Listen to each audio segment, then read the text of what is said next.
At great peril to themselves, a group of young women made up entirely of volunteers put themselves in harm's way on the front lines of World War I. Their mission? To help maintain the morale and welfare of the doughboys living and fighting in the trenches of Europe. Their role would evolve over the next 3 wars, but their commitment to the mission remained steady. On this episode of Revealing History, we take a deep dive into the history of the Donut Dollies. Let's get started.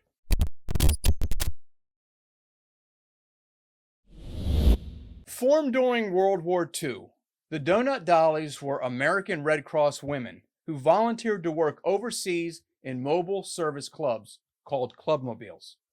Although the military didn't allow women to serve in combat for several more decades, the women who served as Donut Dollies from World War II through Vietnam played an extremely important role in maintaining the morale of the men who put their lives on the line daily.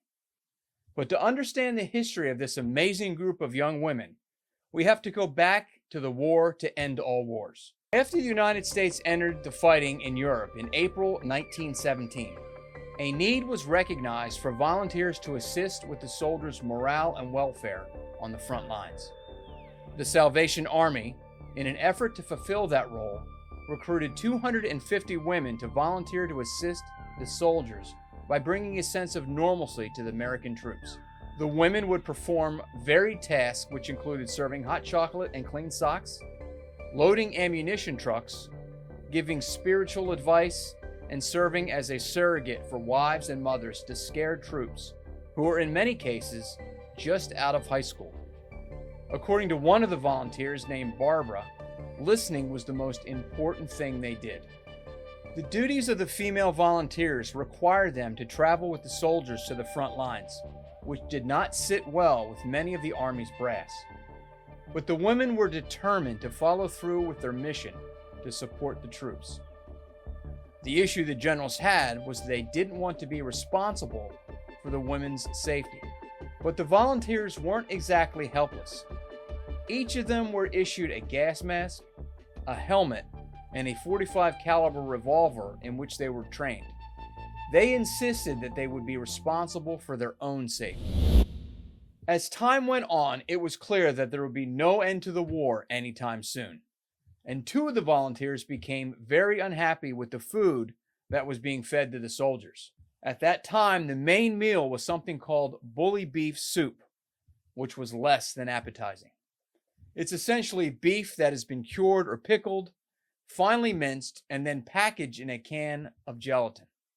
The women wanted to serve something that would remind the young men of their mother's cooking, and canned meat was not it. Cookies were their first creation, with a plan eventually to bake old-fashioned American pies.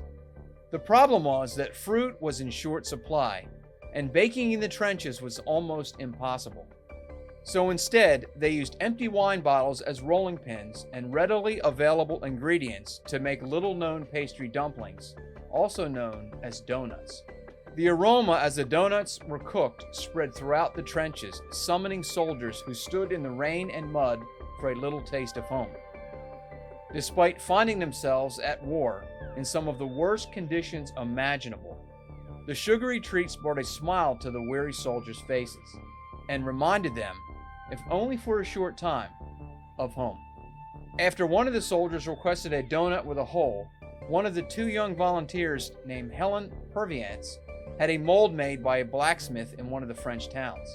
The sugary treats were not only devoured by American troops, but also by French civilians. Soon the recipe spread to several French villages, and the tasty American treat known as the donut was adopted. During World War II, the Red Cross took over the mission of the Donut Girls and renamed them Donut Dollies. They recruited young women who were at least 25 years of age, college graduates with some work experience, were able to provide a reference letter, were healthy, physically able, and attractive. Only 1 in 6 women who applied were selected. The women were then given a Red Cross uniform as well as received training at American University in Washington, D.C. on the history, policies, and procedures of the Red Cross. The Dollies needed to properly represent the United States on the world stage. They had to wear a smile on their face at all times and could not wear earrings or excessive amounts of makeup. The Roosevelt administration knew that maintaining a soldier's morale during wartime was a critical component to winning, so the women were also asked to provide emotional support. Not always an easy task in a war zone. In early 1944, 300 donut dollies were on their way to Europe. To prepare for the D-Day landings in Normandy, the Red Cross acquired 100 English Army buses equipped with full kitchens and outfitted them with donut-making machines. The buses also had sleeping bunks and a lounge. 3 dollies were assigned to each truck, referred to as a club mobile, which was driven by a British police officer. Once in camp, the women would begin baking hundreds of donuts for the troops. When the soldiers heard the music being played over the club mobile speakers, they knew the tasty treats were ready to be served, along with coffee. The music motivated many of the soldiers to start dancing. In addition to the donuts, books, newspapers, candy, gum, cigarettes, and the company of the dollies was also provided. After the Normandy landings, 8 clubmobiles went along with the army all the way into Germany. In addition to the donuts and coffee and other items provided by the donut dollies, they offered aid to the wounded and sick until the end of the war. According to some estimates, the dollies served 4.6 million donuts to soldiers during World War II. And after returning home, many of those served by the donut dollies praised their efforts, and the news of what they had done spread rapidly.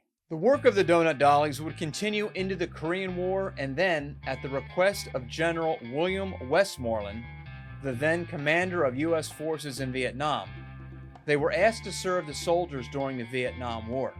In Vietnam, in addition to the clubmobiles, the dollies went to various fire bases and landing zones, usually traveling by helicopter, jeep, or deuce and a half, sometimes to 6 different stops in one day.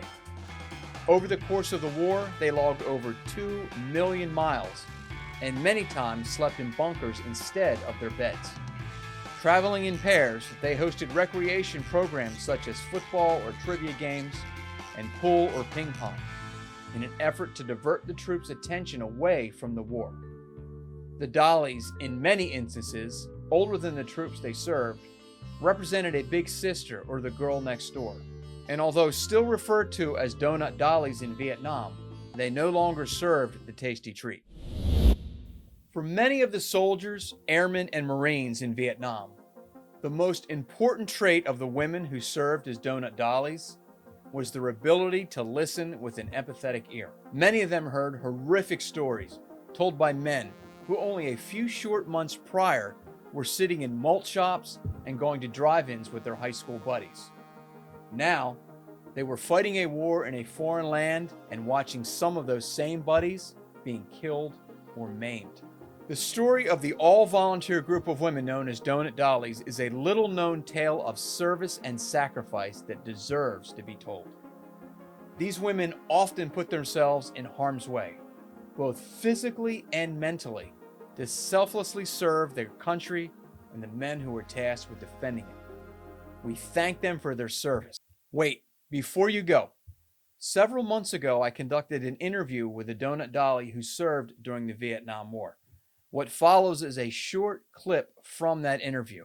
I think you might enjoy it. So what we did, it was called the Supplemental Recreation Activities Overseas.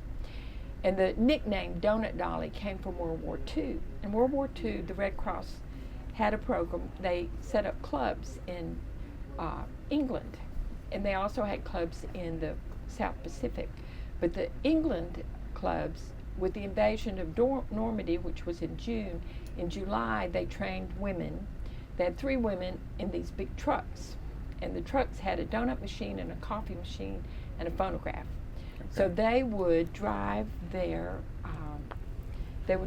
trucks to units that requested them, set up, serve coffee and donuts, and talk to the guys, play the music, and just a touch of home. Right. And so in Vietnam, of course, coffee simply wouldn't work. Right. So what we did, there was in the big areas they had club mobiles. Guys could come in, play pool and cards, and decompress. But the guys who were out on the fire support bases in the forward areas never got to the rear. So I was always in the forward area.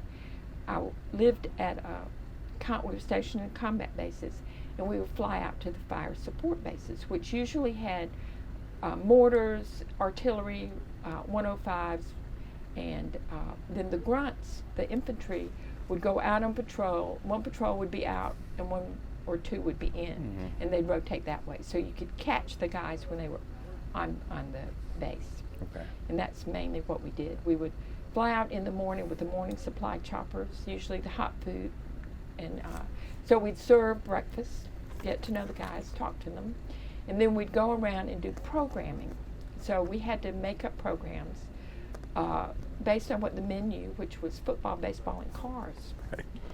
And so it was like concentration. We divide into teams, usually north and south, or sometimes mortars versus artillery, and they would roll dice or have to answer questions. There were moments, certainly when I was frightened, that something happened, and then there were moments that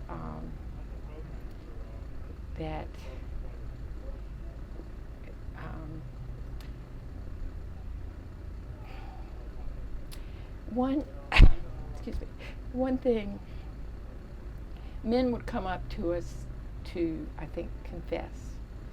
They would show us their souvenirs, fingers or ears that they'd cut off from the enemy that they killed. Yeah. And I think they were looking for a response. They'd done this, and they wanted to see what a girl, a round-eyed, would think about that. And they go, look, and so there's a finger. And of course, no one told us this was going to happen. No one gave us words to say, or, well, the best way to handle this is such and such. But you knew you couldn't recoil, you couldn't pretend that they were monsters for doing this. You just said, oh, okay, and moved on. And they would also come and confess things that they had done that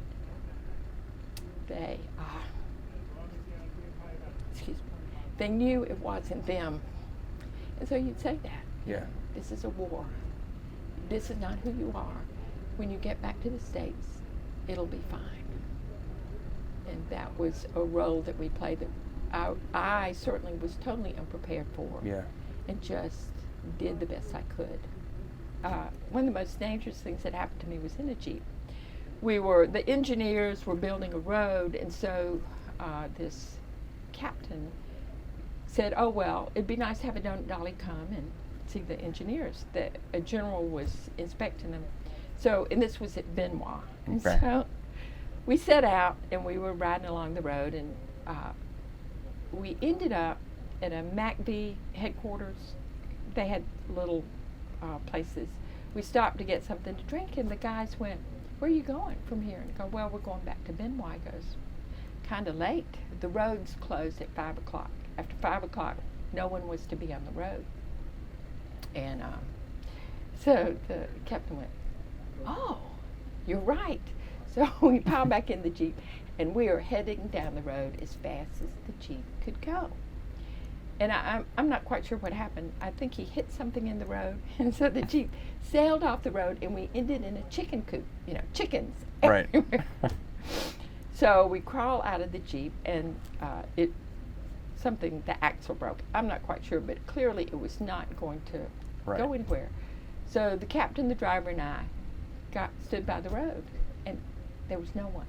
I mean, we're going, what are we going to do? Here we are. And we're standing there, nothing, no traffic. No, didn't see any Vietnamese. They were there, but not to be seen. So here comes a deuce and a half. And we go, oh, good, deuce and a half. It was full of South Vietnamese soldiers, ARVNs. And ARVNs were not well paid.